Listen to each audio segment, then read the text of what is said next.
আসলে বাংলাদেশ এই কারণে অনেকে জয়েন করবে পরে আর কি। রেকর্ডিং দিয়ে দিবে, দাও, সমস্যা নেই। উম, আচ্ছা, রেকর্ডিং কি চালু হয়েছে? রেকর্ডিং। হ্যাঁ। আচ্ছা, ওকে। ভাই, প্রথমে শুরুতেই আসলে আমরা জেনে নিতে চাচ্ছি আপনার একটু personal early life and educational background in Bangladesh. Then আমরা আস্তে আস্তে সামনের বিষয়গুলো মুভ করব। আচ্ছা, আর্লি লাইফ থেকে একদম কত আগে থেকে শুরু করতে বলবা? স্কুল লাইফ থেকে। স্কুল লাইফ থেকে শুরু করলে আমি স্কুলিং শুরু করি বাংলাদেশে ক্লাস 5 পর্যন্ত। এরপরে আমি ওমানে চলে গিয়েছিলাম আমার বাবার জবের কারণে। ওখান থেকে আবার ক্লাস 10 শেষ করে বাংলাদেশে ফেরত এসে এ লেভেল শেষ করেছি। এ লেভেল শেষ করে তারপরে আমি ঢাকা ইউনিভার্সিটি আইবিএ তে ব্যাচেলার্স করেছি, বিবিএ, 4 বছর। ওটার পরে আমার প্রথম জব ছিল হচ্ছে আইবিএর থ্রুতেই ফিনল্যান্ডে একটা ইন্টার্নশিপ, যেটার পর আমি বাংলাদেশে ফেরত এসে ফুল টাইম চাকরি করেছি কনসাল্টিং এ, পিডব্লিউসি তে, প্রাইস ওয়াটার হাউস কুপার্স। ওটার পর আমি মাস্টার্স করতে চলে যাই ফ্রান্সে। মাস্টার্স শেষ করে তারপরে এখন আমি সুইডেনে আছি, অ্যামাজনে। আচ্ছা, আপনি আইবিএ থেকে যখন গ্রাজুয়েশনটা কমপ্লিট করেন তখন ওই ম্যান্ডেটরি ইন্টার্নশিপ যেটা থাকে সেটা ইয়াতে সেটা ছিল করেছিলেন, ফিনল্যান্ডে, হ্যাঁ। কারণ ফিনল্যান্ডে। আইবিএর তখন একটা পার্টনারশিপ চলছিল ফিনিশ একটা ইউনিভার্সিটির সাথে। তো 3টা স্টুডেন্টকে ওরা আর কি ফুল স্কলারশিপ দিয়ে বাইরে ইন্টার্নশিপ করতে পাঠিয়েছিল, তো ওই টাইমটা। ও, গ্রেট। সাধারণত বাংলাদেশ থেকে বাইরে ইন্টার্নশিপ করা যায় বিবিএ কমপ্লিট করার পরে, দেড় ক্রেডিটের যে ইয়াটা একটু থাকে। টাফ, কারণ বাইরে ইন্টার্নশিপ গুলো অনেকে রিমোট ইন্টার্নশিপস করে। তো বাংলাদেশ থেকে বসেই বাইরে আচ্ছা, ইন্টার্নশিপ গুলো করে, কিন্তু ডিরেক্টলি যাওয়াটা একটু কষ্টকর। কারণ হচ্ছে সবসময় ওরা দেখতে চায় যে প্রিভিয়াস কোনো ইন্টারন্যাশনাল ব্যাকগ্রাউন্ড এক্সপিরিয়েন্স আছে কিনা, বা যেই দেশে তুমি কাজ করতে চাচ্ছ ওই দেশের সাথে লিঙ্কড কোনো এক্সপিরিয়েন্স আছে কিনা। তো এর জন্যই মানুষজন আগে আইদার ব্যাচেলার্স বাইরে করে বা মাস্টার্সটা বাইরে করে করে ওখানে পড়াশোনা করার পরে তারপরে জবের জন্য যেতে চায়, কারণ তখন কোম্পানিরা আর একটু সিকিউর ফিল করে যে আচ্ছা হ্যাঁ, ওকে দিয়ে ইয়াটা হবে বা ওকে দিয়ে কাজটা হবে, কারণ ও তো অলরেডি এই কান্ট্রিতে বা এই এনভায়রনমেন্টে কাজ করেছে। সো এর জন্য ডিরেক্টলি বাংলাদেশ থেকে শেষ করে যাওয়াটা একটু tough, but I want say it's impossible. কারণ অনেকেই হতে পারে অনেক কোয়ালিফাইড, সে গ্রাজুয়েট করলেও খুবই ভালো তার রেজাল্ট, এরপরে সে কিছু ইন্টার্নশিপ দেখিয়ে সে যদি অ্যাপ্লাই করে সিভিতে, তারপরে কোম্পানি যদি তাকে ইনভাইট করে ইন্টারভিউতে, আর ইন্টারভিউতে সে যদি ভালো করে, তাহলে I don't think it's gonna be impossible. So in short, not impossible but tough. ভাইয়া, what inspired you to pursue a career with Amazon? Other company তো ছিল, Google, Microsoft. To be honest, Amazon, কারণ তখন আমি at the time অ্যামাজনে তো already কত 1 বছর 9 মাসের মতন হয়ে গেল আমার। তো এর আগে I was working in a different company সুইডেনে। তো এরপরে আমার কাছে মানে অ্যামাজনের রিক্রুটার থেকে একটা অফার আসে। তো সাধারণত যেটা হয় মানে when you start working working ফিল্ডে একবার চলে যাওয়ার পরে তখন there are two ways to get into another job. এক হচ্ছে you apply actively, অথবা recruiter hunts you down, so head hunter যাদেরকে বলা হয় আর কি। তো আমার কাছে একটা হেড হান্টার থেকে কল আসে। তো এই হেড হান্টার আমাকে মানে যেটা নিয়ে কথা হচ্ছিল সেটা হচ্ছে যে আমি অ্যামাজন অ্যাপ্লাই করেছিলাম আমি ইউনিভার্সিটিতে থাকতে। অ্যাট দ্য টাইম ওদের ওপেন পজিশনস ছিল না। সো ওই সেম পজিশনের জন্য ওই হেড হান্টার আমাকে রিচ আউট করে যে এই পজিশনটা এখন অ্যাভেলেবল, তুমি কি নিতে চাও নাকি। তো ওই মোমেন্টে I just did the interviews দিয়ে তারপরে আহ, মানে অল ওয়েন্ট ওয়েল, তারপরে এখন here I am. গ্রেট। ভাই, what were some key step you took to transition from Bangladesh to working at Amazon? Already আপনি বলেছেন যে আপনি পড়াশোনা করেছেন, তারপরে আস্তে আস্তে শিফট করেছেন, কিন্তু বাংলাদেশ থেকে। হ্যাঁ। রেপিটেটিভ কোনো সমস্যা নেই। যে যত কোয়েশ্চেন যা ইচ্ছা ইউ ক্যান আস্ক বাই 7, 7টার সময় আমার কাট অফ টাইম। হ্যাঁ, বাংলাদেশ থেকে কি স্টেপস, আচ্ছা, কি steps I would say, so first and foremost তোমার সিভিতে you need to have certain experiences যেটা is linked to your job. So um, could be tech related, can be business related, but যে পজিশনটা কাজ করতে চাচ্ছ ওইটা রিলেটেড তোমার কিছু এক্সপিরিয়েন্স থাকতে হবে, ওইটা রিলেটেড তোমার কিছু এডুকেশন থাকতে হবে। যেরকম ধরো তুমি কোনো ম্যানেজমেন্ট পজিশনে যেতে চাচ্ছ যেখানে your gonna be a manager of a team, বা ম্যানেজার অফ আ ব্র্যান্ড বা একটা অ্যাকাউন্ট বা যে কোনো কাউকে ম্যানেজ করতে, তাহলে ওরা সবসময় চায় কোনো একটা ম্যানেজমেন্ট এক্সপিরিয়েন্স যেন থাকে। সো ওইটা was covered by my undergrad. এরপরে আম, আহ, যেহেতু আমি সুইডেন অ্যাপ্লাই করেছি এন্ড আমার ইন্টার্নশিপটা ছিল ফিনল্যান্ডে, ফিনল্যান্ড এন্ড সুইডেন পাশাপাশি দেশ, স্ক্যান্ডিনেভিয়ান কান্ট্রিজ। সো ওইটা ওয়াজ অ্যানাদার কানেক্টিং পয়েন্ট। ওরা সবসময় ডট কানেক্ট করতে চায় যে কেন এখানে আর এখানে না। সো যখন ওরা দেখছে আচ্ছা ও অলরেডি ফিনল্যান্ডে কাজ করছে, তাহলে এখনো সুইডেনে কাজ করতে চাচ্ছে, doable because he already has work experience in the environment.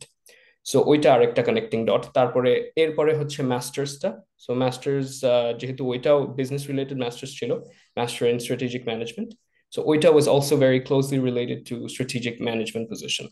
So I would say ওই স্টেপ ধরে ধরে, মানে এরকম কিছু না যে আমি প্ল্যান করছি বাংলাদেশে বসে আমি অ্যামাজনে কাজ করব তারপর স্টেপ ধরে আগাইছি, না। ওয়েন্ট, মানে যেটা যে সময় আসছে, যখন ফিনল্যান্ডের অপরচুনিটি আসছে I didn't think about anything else, I just went for that. এরপরে নেক্সট স্টেপ ওয়াজ ফিনল্যান্ডেরটা ফিক্সড টাইম ইন্টার্নশিপ ছিল, যার পরে যেটার পর বাংলাদেশে চলে এসেছিলাম আমি। চলে আসার পরে তারপরে বাংলাদেশে জব করার পর তারপর মাস্টার্স করতে গেলাম কোভিড এর টাইমে, পিক কোভিড যখন সবকিছু বন্ধ। তো ওই টাইমে মাস্টার্সটা শেষ হয়ে গেল, মাস্টার্স শেষ করে তারপরে হচ্ছে অন্য একটা কোম্পানিতে ঢুকলাম। এরপরে হচ্ছে অ্যামাজনের অফার আসলো, এরপরে ওটা নিলাম। সো স্টেপ বাই স্টেপ আর কি। ভাইয়া আপনি যখন আইবিএ তে পড়াশোনা করতেন, ওই মোমেন্টে কি আপনার এরকম ড্রিম ছিল কিনা যে অ্যামাজনে জব করবেন, নাকি আহ, ডিসিশনটা পরে I হয়েছে would- নাকি? না, আই উড সে যখন তুমি মানে বিজনেস স্কুলের যারা আর কি, তোমরা তো বিজনেস স্কুল, মানে হ্যাঁ, সো আমাদের বিবি। BBA basically. So business school grad যারা, ওদের সবারই কোনো না কোনো একটা ফিল্ড নিয়ে কাজ করার ইচ্ছা থাকে, বিএড কনসাল্টিং বা ব্যাংকিং বা বিগ টেক বা যে কোনো কিছু। আমার সবসময় ইচ্ছা ছিল যে not something that is fully excel related, কারণ আমি ইনভেস্টমেন্ট ব্যাংকিং এও কাজ করেছি। So investment banking is very finance heavy. So ওইখানে দ্য আওয়ার্স আর অলসো ভেরি লং, হ্যান্ড ত্যান অনেক ব্যাপার থাকে। সো আই ওয়ান্টেড সামথিং যেটা is a bit techy but also business related, so দুইটাই কভার হয়। মানে আমার কারেন্ট পজিশনে I'm doing all the business related stuff, but at the same time when I work on projects related to AI, for example, because I'm অনেক interested in working with AI, and Amazon is building tons of different AI tools. So এই AI টুলের বিভিন্ন project থাকে, আলাদা আলাদা project manager থাকে। তো ওই প্রজেক্ট গুলোতে আমি সাইড বাই সাইড কাজ করতে পারতেছি। So best of both worlds আর কি আমার জন্য। ভাই এই যে ট্রানজিশনটা হলো, এর মধ্যে আপনি নিশ্চয়ই অনেক চ্যালেঞ্জেস ফেস করেছেন। প্রথম চ্যালেঞ্জ হইতে পারে, আমি জানি না আপনার ফ্যামিলি কি আগে থেকে মানে বাইরে ওই দেশেই থাকতো কিনা। না তো না না, আমার আম্মু আব্বু বেসড ইন বাংলাদেশ। বাংলাদেশ, আচ্ছা। তুই না, আমি একাই। সো আচ্ছা, তাহলে তো আপনি অনেক চ্যালেঞ্জেস মেবি ফেস করেছেন। এন্ড আপনার কাছে কি কি মনে হয় যে কি কি চ্যালেঞ্জেস ফেস করেছেন, কিভাবে ওভারকাম করেছেন? কারণ এখানে যারা আছে হয়তোবা এরকম রুট হয়তোবা ফলো করতে পারে, ডিফারেন্ট রুট, বাট বাইরে যে পড়াশোনা ওইখানে সেটেল বা এখন চ্যালেঞ্জেস কিন্তু বিভিন্ন স্টেপের, মানে বিভিন্ন স্টেজের চ্যালেঞ্জ থাকে। এখন তুমি কি টাইপের চ্যালেঞ্জ নিয়ে কোয়েশ্চেন করতে চাও? জব রিলেটেড, নাকি দেশ রিলেটেড, নাকি জাস্ট এডুকেশন রিলেটেড, না আচ্ছা। ওভারঅল? আহ, হ্যাঁ, স্টেপ আমি বাই স্টেপ যাই। আহ, একজন গ্রাজুয়েট, আন্ডার গ্রাজুয়েট স্টুডেন্ট, ধরেন গ্রাজুয়েট কমপ্লিট করে সে বাইরে যাবে, তখন তো ইনিশিয়াল চ্যালেঞ্জ হবে যে তার বাইরে ফ্যামিলির সবকিছু ব্যালেন্স করে আর কি যাওয়া। এটা তো আপনার একটা চ্যালেঞ্জ ছিল মেবি। And definitely. তারপরে হলো যে জব পাওয়ার জন্য যে বিষয়গুলো মেনটেন করা প্রয়োজন, ওইখানে যাওয়ার পরে যে একটা প্রেশার পড়ে প্রত্যেকটা ফ্যামিলি। আমি যত দেখেছি, শুনেছি যে আইদার ফিনান্সিয়াল ক্রাইসিস থাকে, তখন তাকে জব করতে হয়, তারপরে পড়াশোনা মেনটেন করতে হয়, রিসার্চ করতে হয়। আবার সে অন দ্য আদার হ্যান্ড যে আপনার মতো যারা কোম্পানিতে জবের জন্য ট্রাই করে তাকে অন্যভাবে হয়তো বা প্রিপেয়ার হতে হয়। তো আপনি যদি ওভারঅল একটা আম, আচ্ছা, first challenge I would say হচ্ছে মানে ব্যাচেলর শেষ করার পরে বাংলাদেশে and then you start working, এরপরে বাংলাদেশে ইউজুয়ালি যেটা হয় মানুষজন কয়েক বছর চাকরি করে, যারা বাইরে মাস্টার্স করতে ইন্টারেস্টেড তখন ওদের ফার্স্ট ইয়ারটা থাকে কোথায় মাস্টার্স করতে যাবে, কোথায় অ্যান্ড কি টাইপের মাস্টার্স। ইউজুয়ালি যারা বিজনেস রিলেটেড রোলসে থাকে ওরা বিজনেস রিলেটেড মাস্টার্সই করে, এমবিএ বা মাস্টার ইন ম্যানেজমেন্ট বা master in finance, master in business analytics আজকাল অনেকে করতেছে। সো ফার্স্ট এইম থাকে এটা কোনটাতে যাওয়া উচিত, and then based on that next few years plan করা। কারণ এমবিএ যদি হয়, এমবিএ তে ওয়ার্ক এক্সপিরিয়েন্স লাগে 5 to 6 years on the job average. আর তুমি যদি মাস্টার্স করতে চাও তাহলে 2 years is good enough, 0 to 2। So 1 year 1.5 year দিয়েও হয়ে যায়।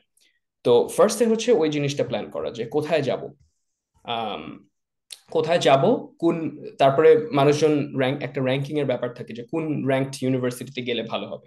কারণ অনেকে জাস্ট বাইরে যাওয়ার জন্য বাইরে যায়, আবার অনেকে টার্গেট করে যায় যে গেলে আমি এই র্যাঙ্কের মধ্যে যাব, না হলে যাব না, কারণ এই র্যাঙ্কের মধ্যে গেলে আমার অপরচুনিটিস অনেক বেশি থাকবে। তো সাধারণত ফার্স্ট চ্যালেঞ্জটা হচ্ছে ওই প্ল্যানিং পার্টটা, যে কোথায় যাব, এন্ড এরপরে once you short list let's say 5 to 10 universities, এরপরে হচ্ছে ফাইন্যান্সিয়াল ব্যাপারটা যে কোনখানে কত অ্যামাউন্ট লাগছে। যেরকম কেউ যদি জার্মানিতে ফর এক্সাম্পল মাস্টার্স করতে চায়, জার্মানিতে masters is almost free, free of charge. এরকম অনেকগুলো দেশ আছে যেখানে you can study for free. তারপরে যে ওই ইউনিভার্সিটি গুলো যেখানে তুমি যেতে যাচ্ছ, ওই ইউনিভার্সিটি গুলো তোমাকে স্কলারশিপ দিবে কিনা, বা যে কোনো টাইপের ফান্ডিং অ্যাভেলেবল আছে কিনা। আর ফান্ডিং এর যে গ্যাপটুকু, ওই গ্যাপটুকু তুমি কি দিয়ে কভার করবে? তুমি স্টুডেন্ট লোনস নিতে পারো, তুমি you can take loan from a family member for example. আবার অনেকে হচ্ছে আম, বাবা মার থেকে সাপোর্ট নেয়, যারা আহ, জিনিসটা কভার করে দেয়। কারণ বাংলাদেশের বাবা মা তো চায় সবসময় যে বাচ্চারা সব হাইলি এডুকেটেড হোক সবসময়। So they are always pro education. So ওই ওই দিক দিয়ে আমরা একটু লাকি। কারণ আমি বাইরে আসার পরে যা দেখেছি যে people are more pro life than pro education. আমরা বাংলাদেশে আমরা অনেক এডুকেশন নিয়ে অনেক বেশি এনথুজিয়াস্টিক থাকি, মানে অনেক এনথুজিয়াস্টিক মানুষজন। সো বাচ্চা মানে যখন ছেলে মেয়ে করতে মাস্টার্স করতে চায় বা বাইরে পড়তে যেতে চায়, বাবা মা ইউজুয়ালি যদি কেপাবিলিটি থাকে তখন মানা করে না। আর সাধারণত যদি পড়াশোনা রিলেটেড সাপোর্ট চায় তখন ওরা সাপোর্ট করে। সো ওইটা যদি অ্যাভেলেবল থাকে, so people use that option. But হ্যাঁ, আহ, এই ক্যালকুলেশনটাই যে ফান্ডিং এর কতটুকু থেকে আসবে, এটা হচ্ছে স্টেপ 2। সো স্টেপ 1 হচ্ছে প্ল্যানিং, স্টেপ 2 হচ্ছে ফান্ডিং এর ক্যালকুলেশনটা, স্টেপ 3 হচ্ছে ইফ ইউর ওয়ার্কিং অলরেডি, তুমি কি ওই ওয়ার্কটা এখন ছেড়ে দিয়ে, ওই জবটা ছেড়ে দিয়ে তুমি যদি মাস্টার্স করতে যাও, এরপরে রিটার্ন অন ইনভেস্টমেন্টটা কি তোমার ওরকম হবে কিনা? তুমি কি আদৌ জব পাবা, না তোমার ইউ মাইট বি, হতে পারে যে তোমার ফিরে এসে সেম জবে জয়েন করা লাগছে। তো ওই ওই ক্যালকুলেশন গুলো মাথার মধ্যে চলতে থাকে at the same time. So ওগুলো হচ্ছে আই উড সে স্টেপ 3।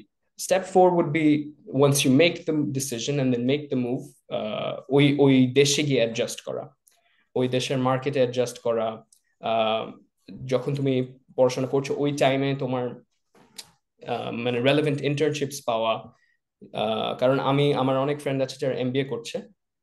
তো ওরা সব 2 বছর এমবিএ হলে ওদের সবসময় মাঝখানে ইন্টার্নশিপ একটা করা লাগে ব্রেকের টাইমটায়। তো ওই টাইমটায় ওরা সবসময় চায় এরকম একটা ইন্টার্নশিপ করতে যেটা রিলেটেড ওরা একটা জব যেন পেতে পারে এন্ড অফ দ্য এমবিএ তে গিয়ে। তো ওই ব্যাপার, তখন ওই ব্যাপারগুলো চলে আসে যে looking for jobs, applying to tense of hundreds of different places. আমার সাথে অনেক ক্লাসমেট ছিল যারা একটা মানে এক্সেল ফাইল রেডি করে 500 600 700 কোম্পানির লিস্টের এক্সেল ফাইল রেডি করে সবাইকে সিভি পাঠাচ্ছে এক এক করে, সবার জন্য কভার লেটার রেডি করছে। সো বিজনেস স্কুলে জিনিসটা হচ্ছে এটা, সবসময় বলা হয় যে they don't teach you rocket science at business school. Business school teaches you দুইটা জিনিস। এক হচ্ছে তুমি কিভাবে জব পেতে পারো, মানে by polishing yourself, your CV, your cover letter. আরেকটা হচ্ছে বিল্ডিং কানেকশনস, মানুষের সাথে কানেকশন বিল্ড করা, আহ, এই এই দুইটা জিনিস হচ্ছে কি, পিপল স্কিলস বেসিক্যালি আর কি, আর ম্যানেজমেন্ট স্কিলস। সো এই এই জিনিসগুলো হচ্ছে বিজনেস স্কুলের মেইন। ইয়া, তো তখন এইটা হচ্ছে ফাইনাল স্টেপ, ওই the challenge of securing a job. And then once you secure a job, এরপরে you start a new life, এরপরে challenges are completely different। এরপরের পরেরটা তো পরে, বাট ওইটা অনেক পরের কথা। বাট স্টেপ বাই স্টেপ হলে এইগুলা হচ্ছে challenges, four to five different steps আর কি। আচ্ছা। আহ, ভাই আমরা মোটামুটি বুঝতে পেরেছি। আর আপনি যে অ্যামাজনের জবটা পেয়েছেন, আহ, তার আগের যে জবটা ছিল, এটা থেকে তো একটা বড় ধরনের একটা ট্রানজিশন। আমি আপনার প্রোফাইলটা অবশ্যই দেখেছি। তো আপনার আসলে ওই মোমেন্টটা আসলে কেমন লেগেছিল, বা ফার্স্ট টাইম যখন শুনেছিলেন? I wouldn't say it was a massive transition বা কিছু, uh, because it was the same city, মানে আমি already ওই দেশে ছিলাম, ওই সিটিতে ছিলাম। And then the job I was doing, I was working at a company called Electrolux, যারা হচ্ছে সুইডেনে number one, well Europe number one, and overall world they are number two in electronics appliances, so home appliances আর কি। So number one হচ্ছে Whirlpool, যেটা বাংলাদেশেও খুবই popular. R number two European markets are uh, Middle Eastern markets, কিছু Asian markets say, and then US market, Electrolux is very popular. Bangladesh, it's not that popular. So it's not a brand name that Bangladeshis can relate to. But মানে, in terms of মানে, job stature but structure, it was also a very big company. So, but then moving to Amazon is different. কারণ Amazon is a US company, and আমি হচ্ছে একটা non-US countryতে based. So এখানে মানে, of course I was happy কারণ মানে it's a good company to work for, and Amazon is always ওই কিছু best companies to work for list সবসময় থাকে। So that for sure was a good news for me, কিন্তু I wouldn't say it was a massive transition at the end of the day. জি ভাইয়া। ভাই অ্যামাজনে আপনি job করার পরে মানে আপনার কোনো মেমোরেবল এক্সপিরিয়েন্স যদি শেয়ার করেন, মানে কোনো একটা প্রজেক্ট আপনি কাজ করেছেন, আহ, বা কোনো memorable. Memorable experience. I would say memorable experience হচ্ছে recently আমি যেহেতু I'm almost approaching 2 years Amazon, so এখন আমি already considered a senior strategic manager. So recently I've started training new joiners যারা নতুন ঢুকছে on certain topics। Amazon অনেক কিছু থাকে, so অনেক ডিফারেন্ট বিভিন্ন টপিক থাকে, বিভিন্ন প্রজেক্ট থাকে। So deals is a big topic, কারণ অ্যামাজনে আই ডোন্ট নো মানুষজন কতটা অ্যাওয়্যার, কারণ Prime Day is a big thing, Black Friday is a big thing, so এইসব টাইমে ডিলস চলে অ্যামাজনে। সো এই ডিলস নিয়ে I am training new joiners, which is a new experience. And usually a session গুলোতে there are between 80 to 100 different people, and সবাই is from a different part of the world. So I would say this is a very nice experience where আমি বিভিন্ন দেশের মানুষের সাথে interact করতে পারছি, and the fact that now I'm a senior and I'm training people from all around the world, people reaching out to me with questions, and then being able to answer their questions, এরকম সেশনের মতন। I would say this is something that gives me a lot of energy, because I like connecting with people, talking to people। তোমার সাথে যেরকম just we chatted on LinkedIn and now we're here, we're doing a session for your university। হ্যাঁ, So yeah, thank you. I would say that's one thing। জি, আপনাকে আসলে মানে অনেক অনেক ধন্যবাদ অ্যামাজন থেকে আসলে এই মুহূর্তে এত ব্যস্ত সময়ের মাঝে জয়েন জয়েন হওয়ার জন্য। আমি No, আসলে এক্সপেকটেশন আসলে ছিল বলতে ছিল না, আমি ভাবিনি যে আপনি আসবেন বা জয়েন হবেন। আচ্ছা, আম, আমরা এখন আমাদের মেইন যে সেশন, আজকের যে টপিক, এটাতে আমরা চলে যাব, যে কাস্টমার ফোকাস। আমরা জানি যে অ্যামাজন সবসময় মানে ওয়ার্ল্ডের টপ কোম্পানি, সার্চ দিলে পাওয়া যাবে যে অ্যামাজনের সাকসেসের মধ্যে এক নম্বরে ছিল যে কাস্টমার অবসেসড কোম্পানি বা কাস্টমার ফোকাস কোম্পানি। ইভেন আমি এরকম একটা ভিডিও দেখেছি যেটাতে বলা হয়েছে যে বোর্ড অফ ডিরেক্টরদের 12টা চেয়ার 13টা চেয়ার ছিল, ওর মধ্যে একটা চেয়ার কাস্টমারদের জন্য সবসময় ফাঁকা রাখা হতো। আমি জানি না এটা কতটা সত্য, বাট ভিডিওতে পেয়েছিলাম। তো আমরা এখন আমাদের মেইন টপিকটাতে চলে যাব, এটা হলো কাস্টমার ফোকাস। তো ভাই আপনার কাছে জানতে চাইবো যে কাস্টমার ফোকাস পার্টিকুলারলি যে ইম্পর্টেন্ট ফর এন্টারপ্রেনার, এটা কেন ইম্পর্টেন্ট? আপনি তো এই সেক্টরটা নিয়ে অনেকটা কাজ করছেন, কাছাকাছি রিলেটেড। যে কোনো রোলে যদি কাজ করো অ্যামাজনে, you have to be very customer focus is a very important topic. যার জন্য আমি যেটা করবো, আমি গোনা শেয়ার অ্যান ইমেজ, যদি চ্যাটে আমি আপনাকে অ্যাক্সেস দিচ্ছি।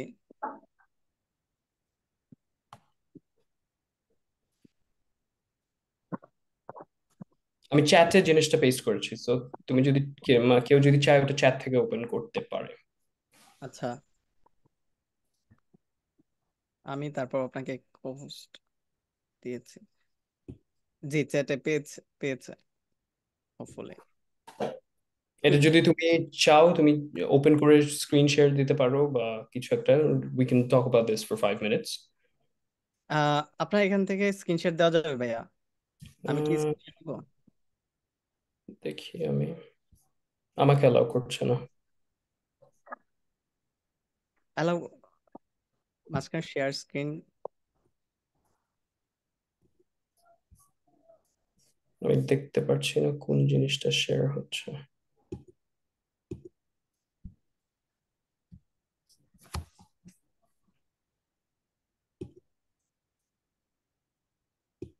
আচ্ছা, প্রবলেম নেই। কেউ যদি চায় এটা ওদের নিজেদের স্ক্রিনে ওপেন করে রাখতে পারে। I can just talk through this. আচ্ছা, আমি স্ক্রিন শেয়ার করছি ভাইয়া, আমার এখান আচ্ছা, থেকে পাওয়া যাচ্ছে। শেয়ার স্ক্রিন,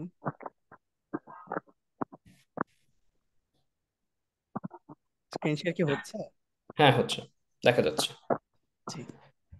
তো এই যে ইমেজটা একটু দেখে মনে হতে পারে যে কনফিউজিং, বাট এটাকে বলা হয় অ্যামাজন ফ্লাইহুইল। এই জিনিসটাকে এটা হচ্ছে অ্যামাজন যখন ছোট্ট একটা কোম্পানি, যখন কেবল শুরু হয়েছে, হ্যাঁ, মানে তুই যা দুই রকম। একটা বুক স্টোর হিসাবে যখন কেবল শুরু হয়েছে, আহ, তখন আম, আমি জানি না সবাই জানে না কিনা, বাট অ্যামাজনের শুরু কিন্তু একটা অনলাইন বুক স্টোর হিসেবে। এটা ছিল ওদের স্টেপ ওয়ান। তো ওই টাইমে এই যে আহ, এই যে জিনিসটা, এই ইমেজটা, এটাকে বলা হয় অ্যামাজন ফ্লাইহুইল। এটা জেফ বেজোস একটা টিস্যুর উপরে ড্র করেছিল। মানে অ্যামাজনের ফোকাস কি থাকা উচিত সবসময়, আহ, মানে customer experience is the main thing. So customer এক্সপিরিয়েন্সটা কোত্থেকে আসবে? জিনিসটা হচ্ছে, it all starts with lower prices.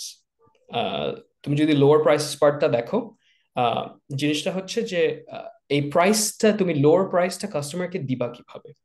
So step one হচ্ছে, to reach lower prices you have to go to selection. Selection মানে হচ্ছে তোমার টোটাল যে মানে তোমার অফারিংটা, এটাকে যতটা ব্রড করা যেতে পারে, যত টাইপের তুমি জিনিস রাখবা, তত তোমার মানুষজন আসবে। তো so if someone is looking for certain product, আর ওই প্রোডাক্টটা যদি ওই মানুষটা জানে যে আমি পাবো এই ওয়েবসাইটে গেলে, তাহলে ও ডেফিনেটলি আসবে ওই ওয়েবসাইটে। আর তুমি যদি ওই টাইপের প্রোডাক্ট যতগুলো অ্যাভেলেবেল আছে মার্কেটে সবগুলো লিস্ট করো, সো তোমার সিলেকশন রেঞ্জ অনেক বড় করো, তাহলে 100% মানুষজন তোমার ওয়েবসাইটে আসবে। সো সিলেকশন দিয়ে শুরু। সো যত সিলেকশন বাড়াবা, কাস্টমার এক্সপিরিয়েন্স তত ভালো হবে। কাস্টমার এক্সপিরিয়েন্স যত ভালো হবে, ট্রাফিক তত বাড়বে। ট্রাফিক বলতে মানে মানুষজনের আসা যাওয়া ওয়েবসাইটে। সো ট্রাফিক যত বাড়বে ওয়েবসাইটে, সেলার্সরা তত আসবে। কারণ সেলার্সরা সবসময় ওখানেই সেল করতে চায় যেখানে মানুষজন বেশি, যেখানে কাস্টমার বেশি। আর সেলার্স যত আসবে, সিলেকশন তত বাড়বে ইন টার্ন। সো এই জিনিসটাতে একটা সাইকেল ক্রিয়েট হবে, যেটা হচ্ছে গ্রোথ ক্রিয়েট করবে ওই কোম্পানিটা। এটা জাস্ট অ্যামাজন না, এটা যে কোনো কোম্পানিতে অ্যাপ্লাই হতে পারে। আর তুমি যেহেতু স্টার্ট আপ নিয়ে বলছিলা, এটা একটা স্টার্ট আপের ক্ষেত্রেও অ্যাপ্লাই হতে পারে। তো এই যে সিলেকশন, এই সেলার্সরা আরো সিলেকশন নিয়ে আসবে, তারপরে গ্রোথ ক্রিয়েট হবে। আস্তে আস্তে যখন কোম্পানিটা শুরু করবে, গ্রোথ যখন বাড়তে শুরু করবে, তখন একটা অ্যাডিশনাল লেয়ার ক্রিয়েট হবে, যেটা হচ্ছে যত তুমি গ্রো করবা, তত তোমার কস্ট স্ট্রাকচার তুমি কমাতে পারবা। কারণ একটা কোম্পানি যত গ্রোথ হয়, কস্ট স্ট্রাকচার তত লোয়ার করা যায়। সো কস্ট স্ট্রাকচার যত লো হবে, প্রাইসেস তুমি তত লো করতে পারবা। আর low prices will in turn provide more customer experience. So তুমি যদি এখানে খেয়াল করে দেখো, এখানে সবগুলো ফ্যাক্টরের মধ্যে, এখানে কিন্তু অনেকগুলো factor, selection, customer experience, traffic, sellers, lower cost, lower prices, সবগুলোর মধ্যে there are অনলি একটা জিনিসের মধ্যে দুইটা অ্যারো আছে, সেটা হচ্ছে কাস্টমার এক্সপিরিয়েন্স। সো কাস্টমার্সকে আমরা সবসময় ব্রড সিলেকশন দিতে চাচ্ছি, and we try to give them the lowest possible prices. So you have to always work thinking of the customer in mind. Customer ke সব সময় মানে they have to be the focal point. আর আমরা যেটা what we do at Amazon সেটা হচ্ছে we always work back from the customer's viewpoint. মানে আমরা নিজেদেরকে we put ourselves in the shoes of the customer. Customer কি চাচ্ছে, কাস্টমার কি দিলে ওরা কি পছন্দ করতে পারে, ওখান থেকে we think backwards think করে করে আচ্ছা then we do this. জিনিসটা কিন্তু মানে অনেক ক্ষেত্রে অনেকে যারা করে উল্টা করে, ওরা হচ্ছে সবসময় চিন্তা করে আচ্ছা I have a brilliant idea, আমি এটা এভাবে এভাবে এভাবে করে তারপর আমি মানুষজনকে বিক্রি করার চেষ্টা করব। কিন্তু এখানের ইয়াটা হচ্ছে অপোজিট হচ্ছে যে কাস্টমারদের নিড কি বা কাস্টমারদের প্রবলেমটা কি, তারপরে how can we solve this, তারপরে you build your product and then you try to sell it to your customer. So in a nutshell, এটাকে বলা হয় Amazon flywheel, and this is how we take care of customer experience. একটি প্রশ্নের উত্তর just আমার মনে হচ্ছে অনেকগুলো প্রশ্নের আনসার হয়ে গেছে। আমরা আসলে একটা প্রশ্নের লিস্ট করেছিলাম যে কি কি প্রশ্ন ভাইয়াকে আস্ক করব। তো এখানে আমরা পরবর্তী যে প্রশ্নটা ছিল যে আহ, কিভাবে এই কাস্টমারের যে নিডস এটা আন্ডারস্ট্যান্ডিং এর মাধ্যমে একটা স্টার্ট আপের ইনোভেশন হইতে পারে। So Mm-hmm. এখান থেকে বোঝা যাচ্ছে যে আসলে কাস্টমার নিডসটা বুঝতে পারলে এটা অনুযায়ী যদি আমরা স্টেপ নেই ডেফিনেটলি একটা ইনোভেশন এখান থেকে আসতে পারে আর কি। তো আমাদের এটা মনে হয় না আনসারের আর প্রয়োজন আছে। আমাদের পরে আরেকটা কোয়েশ্চেন ছিল যে what strategies can new entrepreneur use to build a customer centric culture in startup. আচ্ছা ভাই, এটা তো কাস্টমার সেন্ট্রিক ঠিক আছে, বাট কালচার তো মানে বিল্ড করার জন্য ডেফিনেটলি কাজ করতে হবে। Culture build kora is a completely different topic, কারণ culture build kora is not an easy job to be first and foremost, কারণ প্রত্যেকটা কোম্পানির আলাদা আলাদা কালচার থাকে। কিন্তু কালচারটা কিন্তু ডিফাইন করে হচ্ছে যে কোম্পানিটা শুরু করছে বা তার সাথে যে ফাউন্ডিং টিমটা। সো ওই টিমটাকে I mean I am no expert, I haven't started a company of my own, but culture define করে হচ্ছে ওই ফার্স্ট ইনিশিয়াল গ্রুপ অফ মানুষ যারা, কারণ ওরা হচ্ছে যদি একটা ফান এনভায়রনমেন্ট ক্রিয়েট করে, ফর এক্সাম্পল অ্যামাজনে we have something called two pizza teams, মানে টিমের সাইজ যেন এত বড় না হয় যে দুইটা পিৎজার বেশি লাগে ওই টিমটাকে মানে খাওয়াতে। So two pizza teams is something মানে out of many things. I mean, because there are many things that have to do with culture, and having pizza parties is a part of Amazon culture, for example. So we have a lot of pizza parties. So ওই pizza পার্টিতে একটা ইয়া থাকে যে প্রত্যেকটা team যেন two pizza sizes হয়, মানে দুইটা পিৎজা দিয়ে পুরো টিমটাকে ফিড করা যায়। কেন? কারণ টিমের মেম্বার যদি অনেক বেশি হয়, ম্যানেজারের কন্ট্রোলের বাইরে চলে যায়, তাহলে ওই ম্যানেজার ওই টিম লিড আর এমপ্লয়ীদের মধ্যে ওয়ান টু ওয়ান যে একটা কানেকশন দরকার ওইটা বিল্ড হবে না। So right. this is one thing that you can do to make sure that the teams are not too big and not too small, and they're the right size, jano they can bond over pizzas and they can talk to each other, they're big enough to build a relationship, but ওইটার চেয়ে বড় যেন না হয়। So এটা for example was defined very early on, মানে একদম শুরুতে জেফ বেজোস আর ওর ফাউন্ডিং টিমের থেকে এই জিনিসটা চলে আসছে এখন পর্যন্ত। সো এটা একটা জিনিস। সো এই যে কালচার যে ডেফিনেশন গুলা ওরা চাইলে নাও করতে পারতো, ওরা জিনিসটাকে আরো অনেক প্রফেশনাল রাখতে পারতো, but they turned it into something very enjoyable, একটা পিৎজা পার্টির মতন। এন্ড দেন এটা এখন ক্যাসকেড ডাউন হতে হতে হতে হতে এখনো চলে আসছে জিনিসটা। সো এর জন্য ওই building the culture is very, so if you are the founding member আর তোমার সাথে যারা আছে, you have to keep in mind যে আমরা যেভাবে ডিফাইন করব মোস্ট লাইকলি 90% ক্ষেত্রে ওই কোম্পানিটার যদি কোনো ড্রাস্টিক চেঞ্জেস না আছে, তাহলে ওই কালচারটাই ক্যারি ফরওয়ার্ড হতে থাকবে, নেক্সট এমপ্লয়িরা নেক্সট জেনারেশন অফ এমপ্লয়িরা ক্যারি করতে থাকবে। So make sure you define your culture right from the beginning, from the get গো।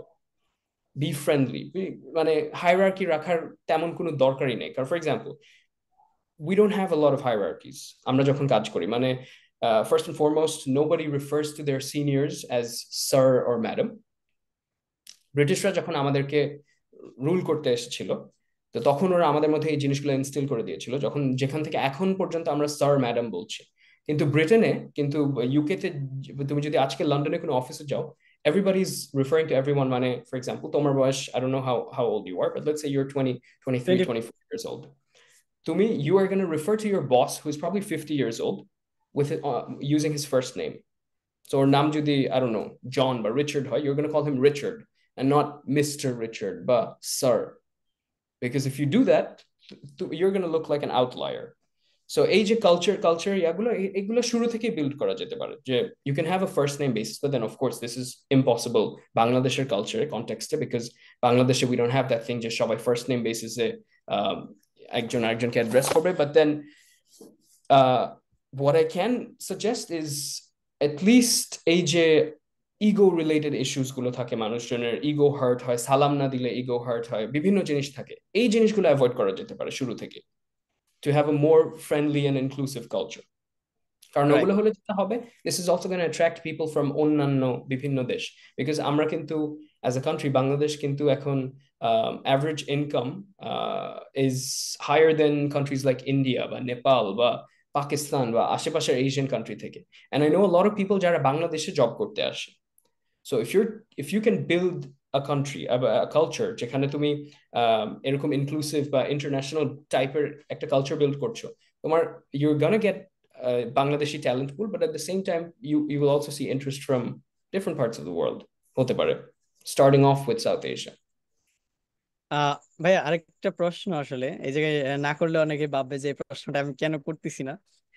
এটা হলো যে এই কাস্টমার ফোকাস যে বিষয়টা, এটা জানি আমরা ইম্পর্টেন্ট, কিন্তু দেখা যায় যে অনেক মানুষ শুরুতে বিজনেসটা স্টার্ট করে যে একটা উদ্দেশ্য নিয়ে, একটু ভুল ধারণা আছে, আবার একটু সঠিক ধারণা বলা যায় যে এটা দেখে আসছে যে যারা অনেক বেশি সাকসেসফুল তারা বিজনেস করে ওই লেভেলটাতে গিয়েছে।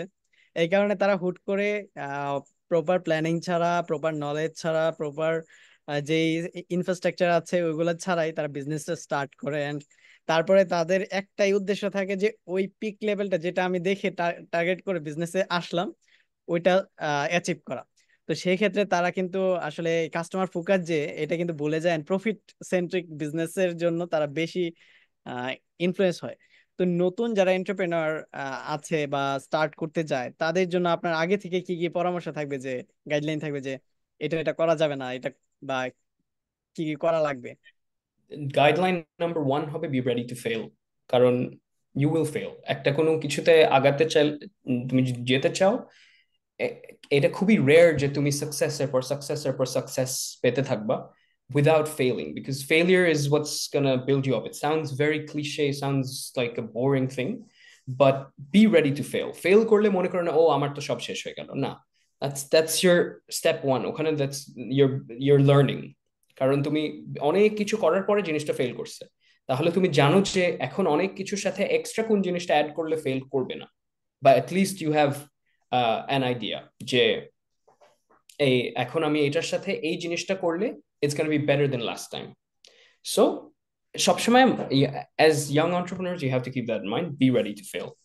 And জিনিসটা হচ্ছে যে you have to keep working again, not having profit in mind, কারণ টাকা বানানো, if that's the main aim of your business, তাহলে I would say go into banking, investment banking আছে, finance আছে, fund management আছে, there are many money centric roles, go into something like that. But if you want to be an entrepreneur, be more দুইটা জিনিস focus, এক হচ্ছে customer, and customer, আরেকটা হচ্ছে problem solving. So what problem are you solving in the society, আর এই জিনিসটা কেন unique, and কেন কাস্টমাররা তোমার এই জিনিসটাতে ইন্টারেস্টেড হবে versus someone else. So try to be a unique problem solver who is dedicated to the end customer. এটা হবে, this would be, I mean, again, I'm no expert, but this would be my advice. Thank you ভাইয়া। আমরা প্রায় last যে ending এর মানে আমাদের আর 10-12 minute সময় আছে, এর মধ্যে আমরা আর কিছু প্রশ্ন জানবো। এটা হলো যে আহ, ভাই আপনার যদি কোনো রিসোর্সেস আসলে মানে শেয়ার করা থাকে এর বাইরেও, যে কেউ যদি কাস্টমার সেন্ট্রিক আরো বেশি পড়াশোনা করতে চায় বা জানতে চায়, আহ, বা এই বিষয়গুলো প্র্যাকটিস করতে চায়, তারা আসলে কি কি রিসোর্সেস তারা পেতে পারে? লাইক ইউটিউবে কোনো চ্যানেল যদি আপনি, আমি জানি না আপনি এগুলো ফলো করেন কিনা বা দেখেন কিনা, বাট আপনার কাছে যদি কোনো রিসোর্সেস থাকে, uh কোনো বই। Now কোনো specific YouTube channel I don't know, But what I can say is if you এই যে অনলাইন যে কোর্সেস গুলো থাকে, there are bunch of free courses যেগুলো আজকাল available. I would say, first things first, look into the ranking for the top 10, top 20 business schools in the world. Step one. Step two হচ্ছে এই স্কুলগুলো, এই business স্কুলগুলো usually অনেক ক্ষেত্রে they offer free courses, free online courses, বিভিন্ন জিনিসপত্র related হতে পারে, and customer experience নিয়ে তো 100% কিছু না কিছু থাকবে। সো এই টপ 20, টপ 10, টপ 20 স্কুলগুলো ওই র্যাঙ্কিং এ সবসময় বছর পর বছর আছে, কারণ কোনো একটা রিজন আছে। তো ওই স্কুলগুলোর ফ্রি অনলাইন কোর্সেস, কেউ যদি চায় সে you can, there are so many online sources যেখানে ফর এক্সাম্পল আই থিঙ্ক কি জানি নাম ওই অনলাইন ইয়াটার, জানি এডএক্স না কি জানি নাম ছিল জিনিসটা। জি ভাইয়া, এডেক্স আছে, হার্ভার্ড এক্সটেনশন নামে আরেকটাও আছে। হার্ভার্ড এক্সটেনশন স্কুল আছে, এডেক্স আছে, edX is doing very well, NCR online আছে, স্ট্যানফোর্ড অনলাইন আছে, এমআইটির স্লোন বিজনেস স্কুলের অনলাইন আছে। তো ওদের ইয়াতে ইউ ফাইন্ড দিস কোর্সেস। তারপরে শুধু ওদেরই না, you also find courses from companies. For example Amazon থেকেও there are courses. Amazon Web Services যেরকম প্রচুর ফ্রি ক্লাউড সোর্সেস প্রোভাইড করে, গুগলের এরকম অনেক কিছু থাকে। ক্লাউড নিয়ে যদি কেউ শিখতে চায়, এআই নিয়ে যদি কেউ পড়াশোনা করতে চায়, তাহলে এই রিসোর্সেস গুলো you can get. So I would say look at this resources from this top schools, top companies, and then if you're interested in a particular field, হতে পারে customer experience, হতে পারে something else, then you can do these courses, and then you can show যে মানে if you're applying to a job, you can always show this on your CV. For example তুমি AI নিয়ে কোনো একটা জবে ঢুকতে চাচ্ছ কিন্তু তোমার ওয়ার্ক এক্সপিরিয়েন্স নেই, তো তুমি গুগল, অ্যামাজন এদের থেকে এআই এর 3-4টা কোর্স করে you can put that on your CV, and ওরা দেখলে they would be like okay, so he knows something and he is interested, কারণ ও কোর্সের পর কোর্স করছে জিনিসটার উপরে to stay up to date. And then interview it, for sure you will know something already ওই কোর্সগুলো থেকে, যেগুলো you can use. There are some keywords, jargons যেগুলো তুমি শিখতে পারবে কোর্সগুলো থেকে, যেগুলো you can then further use during your conversation interview তে। So ওগুলো শুনলে মানুষজন they understand that you're interested. So that can be one thing. But আমি জানি না, I don't follow YouTube channels যারা ওই পার্টিকুলার জিনিসপত্র নিয়ে শেখায় তেমন একটা, আমার আজকাল তো ফলো করা হয় না, because টাইম। work pressure জন্য you can do these things.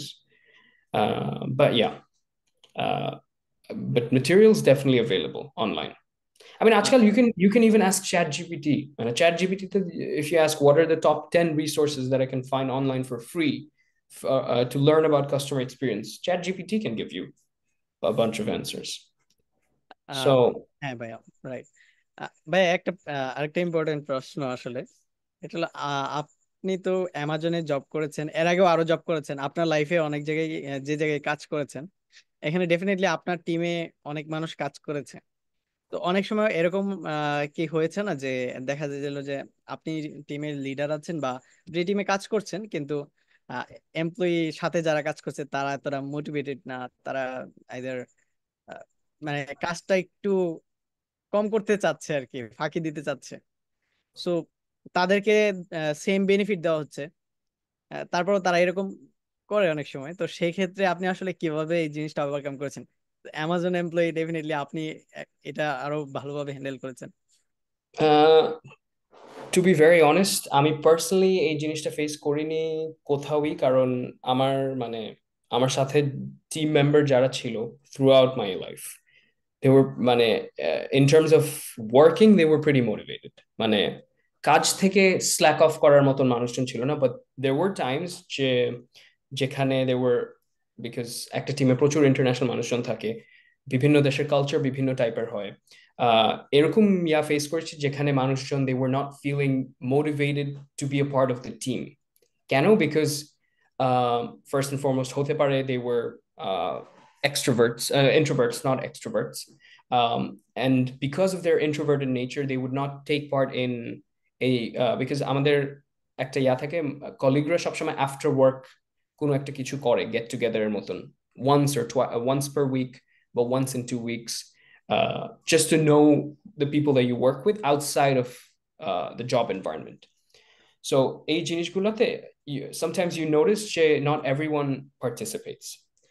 So one thing that you can do here is to combat this is organizing something during the working hours. হতে পারে you can do for example আমি আমার টিমের জন্য যেটা করতাম I would make sure যে Covid এর পর যখন ওয়ার্ক ফ্রম হোম রুলটা শুরু হলো people were not coming to the office এরপরে there were new rules set in place যে সবাইকে at least 3 দিন অফিসে আসতে হবে to at least see your colleagues the people that you work with কিন্তু তাও মানুষজন would be you know একটু ছড়ায় ছিটায় থাকতো যে কেউ সানডেতে কেউ মানডেতে আসলে কেউ থার্সডেতে আসতেছে বা কেউ টিউসডেতে আসলে কেউ ওয়েডনেসডেতে আসতেছে সবার সাথে সবার দেখা হচ্ছে না so what I did during that time was আমি bi-weekly ব্রেকফাস্টের একটা কালচার শুরু করলাম অফিসে যে আমার টিমের সবাইকে on Wednesday mornings there would be free breakfast for everyone so ওই ওয়েডনেসডেতে everyone would be in the office and everyone would get to talk to everyone what are the challenges hand and shop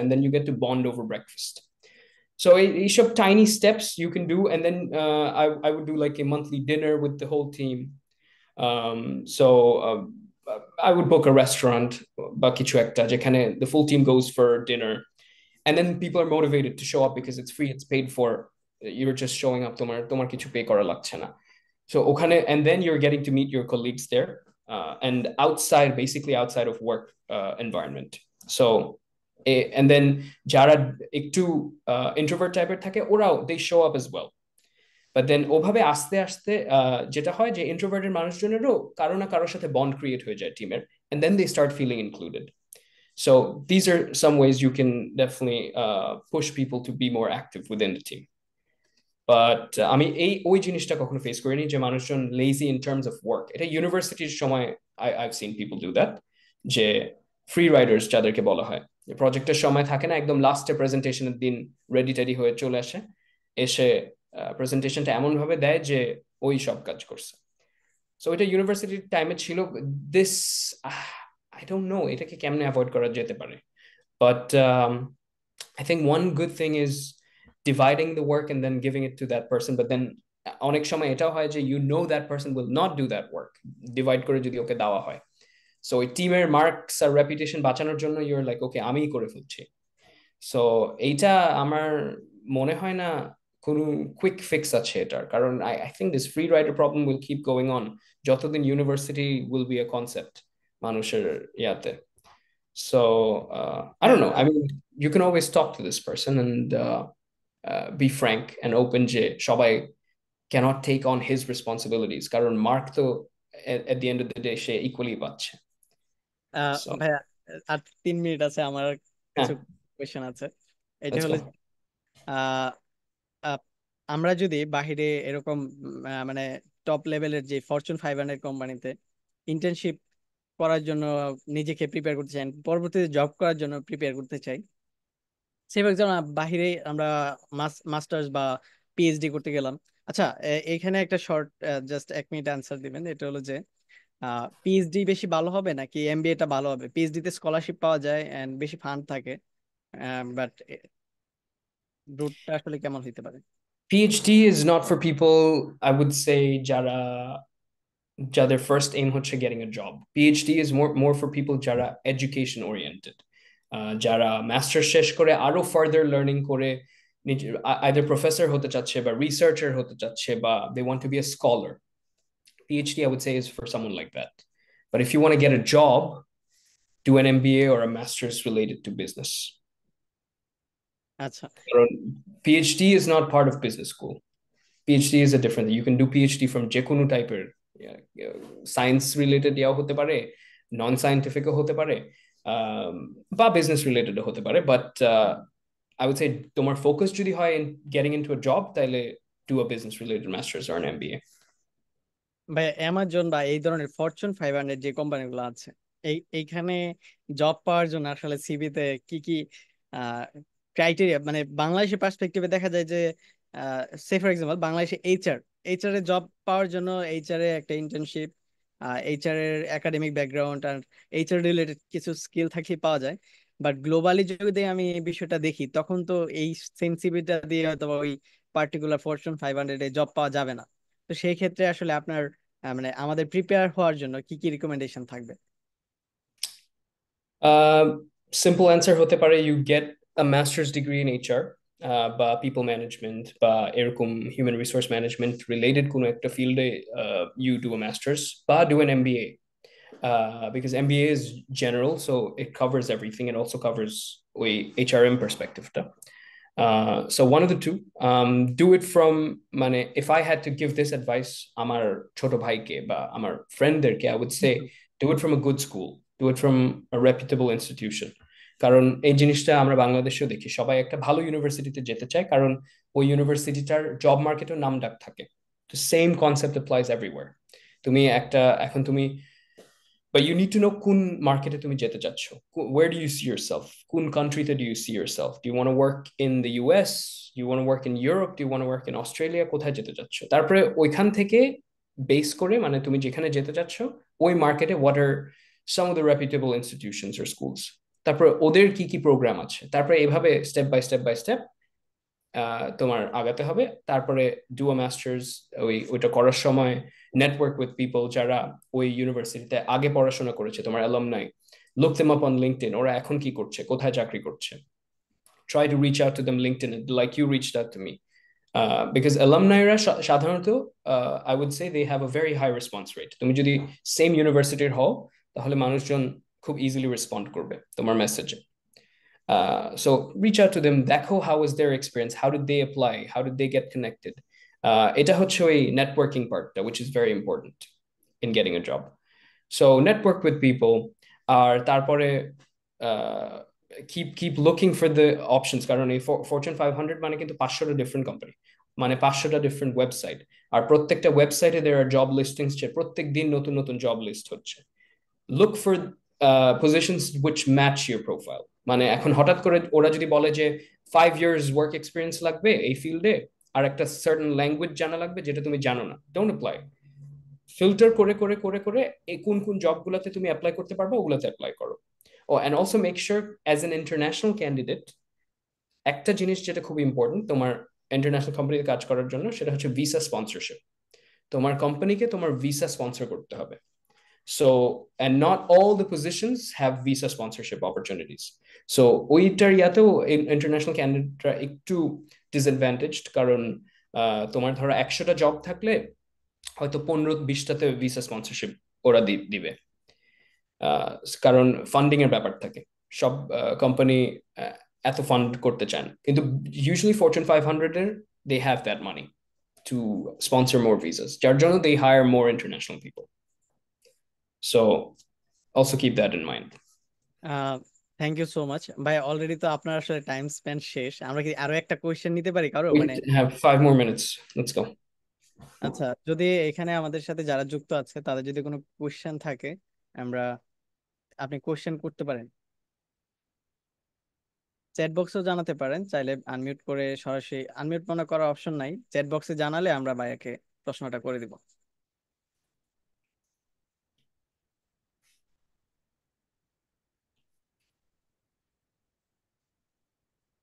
question maybe আছে কিনা বুঝতেছি না, আমার তো ইয়া সব of করে দেওয়া আর কি, আনমিউট করে করা যাবে না। রেজ হ্যান্ড করতে পারেন, হ্যান্ড রেজ করতে পারেন। ওকে, একজন প্রশ্ন করেছে, how to build a strong relation with customer, এটা বায়া অলরেডি বলেছে মেবি। আচ্ছা, let me add a few more things here. How to build a strong relationship হচ্ছে you have to start with trust building. Building trust হচ্ছে try to be as transparent as possible. আমি অ্যামাজনের experience থেকে যেটা বলি সেটা হচ্ছে when someone buys a product at Amazon, you can immediately rate that product. মানে you speak about that product, 4 star 5 star কত দিতে চাচ্ছ। If you don't like the product, you can always return the product. And if you return the product and ask for a refund, you get the refund back ওই সপ্তাহের মধ্যে for sure. R because refund পাওয়ার দুটো option থাকে, এক হচ্ছে you want the money back, আরেকটা হতে পারে you want the credits back on your Amazon account. Credits back Amazon অ্যাকাউন্টে, মানে ওই টাকাটা জড়ো হয়ে থাকবে, তুমি ওটা নেক্সট পারচেসে ইউজ করতে পারবা ওই সেম অ্যামাউন্টটা। সো তুমি যদি অ্যামাজন ক্রেডিটস চাও, it comes back the same day within a few hours. So মানে পিপল, মানে ওরা জানে যে if I buy something from Amazon, if I don't like it, আমি সাথে সাথে রিটার্ন করে আমার টাকা ফেরত পাবো। So that is one way of building trust. আরেকটা হতে পারে যে ফিডব্যাক, মানে people who are working customer সার্ভিসে, train them in a way যে they understand the customer's problem. আমরা অনেক ক্ষেত্রে দেখি যে মানুষজন কাস্টমার ইয়াতে এই যে বিভিন্ন বাংলাদেশে কেস ছিল যেরকম এভালির কেসে, ওরা টাকা টুকা নিয়ে উধাও হয়ে গেল। বাট এই জিনিসটা মানে the only way you can avoid this is have someone ওই ইয়াতে who is answerable to the customers। যে কাস্টমার যদি বলে এই যে আমি 20 টাকা আজকে আপনাকে দিয়েছি, আমার এই 20 টাকাটা এখনই ফেরত লাগবে, don't ask him twice, কিছু জিজ্ঞেস না করে you give it back to him unless you have shipped the product already। তখন ওইটা আলাদা হিসাব, then you can explain to that person আচ্ছা না আমরা তো শিপিং করেছি, so we have to keep the shipping cost, বাকিটা we can return to you। But make sure যে ইউ আর 100% পারফেক্ট, সবকিছু ঠিক মানে তোমার পার্সপেক্টিভে ঠিক আছে। তখন ওইটা তখন once you're sure যে তোমার সবকিছু is 100% correct, then you can ask the customer যে ওই additional চার্জটা তুমি রাখতে পারবে। But if you have made a mistake, you make sure you give them 100% refund। বা এই সবকিছু মানে মেক শিওর যে ওদের এক্সপিরিয়েন্সটা যেন at the end of the day এরকম হয় যে নেক্সট টাইম ওরা they want to make a purchase, they're like okay yeah, I trust this place কারণ আমি ওদেরকে টাকা দিছি, আমার জিনিসটা ভালো লাগে না, ওরা আমাকে সাথে সাথে টাকা ফেরত দিয়ে দিছে। So building that trust with the customer is very important. Try to always build that relationship ওইভাবে যে কাস্টমার ট্রাস্টটা গেইন করার চেষ্টা করো, because once you lose customer trust, that's it, gaining it back is one of the toughest things ever। যার জন্যই customer focus জিনিসটা এত talked about. Right.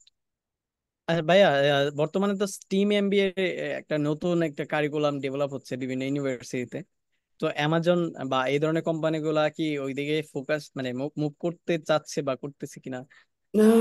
STEM MBA, nah, I would say it's মানে আজকাল it's not that important কি টাইপের MBA বা কি টাইপের masters you're doing, as long as it's related to the field।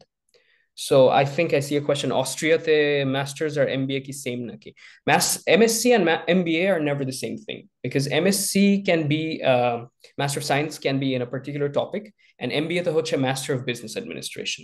So you can do an MSc in management or an MSc in strategic management in যেটার ক্ষেত্রে যেটা হয় যে courses can be very same, but usually MBA তে যে মানে ক্লাসের যে ইয়াটা থাকে, ডেমোগ্রাফিক্সটা থাকে, ও দের অ্যাভারেজ এজ ইজ হায়ার, মানে ওরা 5-6 বছর অ্যাভারেজে কাজ করে তারপর এমবিএ করতে আসে। আর মাস্টার্সে ইউ ফাইন্ড পিপল যারা হয়তো জাস্ট কিছু ইন্টার্নশিপ করেছে বা 1 বছর চাকরি করছে বা 2 বছর চাকরি করে মাস্টার্স করতে চলে এসেছে। সো ওই ক্লাস সাইজের মধ্যে ক্লাসের ডেমোগ্রাফিক্সটা একটু ডিফারেন্ট হয়। থ্যাংক ইউ সো মাচ ভাইয়া, এত ব্যস্ত সময়ের মাঝে আমাদের সাথে যুক্ত হওয়ার জন্য। আমরা একদমই সেশনের শেষে চলে আসছি। আহ আমরা কি সেশনটা শেষ করে দেবো ভাইয়া? লাস্ট কিছু চাইলে বলতে পারেন আমাদের উদ্দেশ্যে। আর আমরা এখানে এখন পর্যন্ত 22 জনের মতো পার্টিসিপেন্ট আমাদের নিয়ে Yeah, অ্যাটেন্ড thank you করছে। so much for attending. It was a pleasure talking to you. I had a good time. And best of luck to all of you, Judy. If you're interested in working or getting into a dream university, dream school, অনেকেরই থাকে যে এরকম একটা particular countryতে সে যেতে চাচ্ছে বা particular universityতে সে যেতে চাচ্ছে। If you're interested, you can reach out to, I would say reach out to Siam first, and then Siam you can reach out to me, because I have a lot of friends আমার university IBA থেকেও and এখানে বিভিন্ন জায়গায় wherever I've been, I have connections বিভিন্ন জায়গাতে, and I can help you get connected to people who can then help you get into a university that you like। So I know in Bangladesh they have different services যেখানে they create your profile, there is Pi, there is Cyphers, বিভিন্ন হ্যান এরকম ইয়া আছে যারা they do these things, but I know people who can actually help you get into different places. So if you're interested, you can reach out to Siam Siam, you can tell me, and then I can help that person get connected to someone who Yeah. might want to study in a certain place or something like that. So Thank you. yeah, that being said, good luck. Inshallah, everyone's going to be successful. Jara এখানে আছেন, you get your dream job or you start your dream business. So ah yeah, ইনশাল্লাহ ভাইয়া, আমরা আহ, হয়তো বা এক সময় ভালো একটা কোম্পানিতে যাব। আর আহ, অ্যামাজনের সম্ভবত or start করবা, you'll start Bangladeshi Amazon, বাংলাদেশের গুগল। না আসলে একদিনে আহ, শফিকুজ্জামান স্যার, উনি মিনিস্ট্রি অফ কমার্সে ছিল, উনি বলেছিলেন যে আজকের সিএমরা এক সময় জ্যাকমা হবে। তো আমি আসলে এখন মনে হচ্ছে যে আহ জেফ বেজোসের সাথে কথা বলছি। এনিওয়ে, যাই হোক। আহ, ইনশাল্লাহ। ভাইয়া, হ্যাঁ, আপনি মনে হয় কিছু বলতে চাচ্ছিলেন। no, I was just trying to echo what he said. For sure, মানে Bangladesh has a lot of talent. It's just মানে I've seen this side and that side. প্রচুর talent আছে. It's just translating that talent and um, I would say easily মানে বাংলাদেশের ইউনিভার্সিটিতে যারা just এখন পড়াশোনা করছে, জাস্ট কিছু জিনিসপত্র ফিক্স করলে, কমিউনিকেশন স্কিলস, পিপল স্কিলস, টুকটাক কিছু বেসিক জিনিসপত্র একটু পলিশ করলেই they are ready for the international market. এই ইনসিড ইনসিড ইউনিভার্সিটি কি আপনি রিকমেন্ড করেন? For sure, because it's always in the top three, if not top two, business schools of the world. So yeah, if you feel like applying, go for it. The only thing about the private business schools, keep in mind the expenses are always higher than other business schools. So if you can manage funding or scholarship there, but they don't give you 100% scholarship. So make sure you have your funding planned out.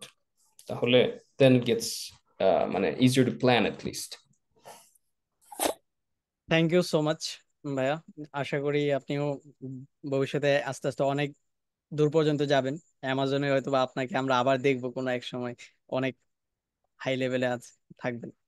তো Dua Rekha. Thank you R so much. বাংলাদেশে ভাই খুব দ্রুত invite করি যে আসেন, আসলে হয়তো বা আমাদের সাথে দেখা হইতে পারে, যদি আপনার ওই টাইমে আসলে মানে কোনো স্কেজুল না থাকে। জি ভাই, হ্যাঁ, অনেক অনেক দোয়া রইল আপনার জন্য। ইনশাআল্লাহ হবে। ভালো Okay. থাকেন। Thank you so much. Thank you. Allah Hafiz, everyone. আল্লাহ হাফেজ।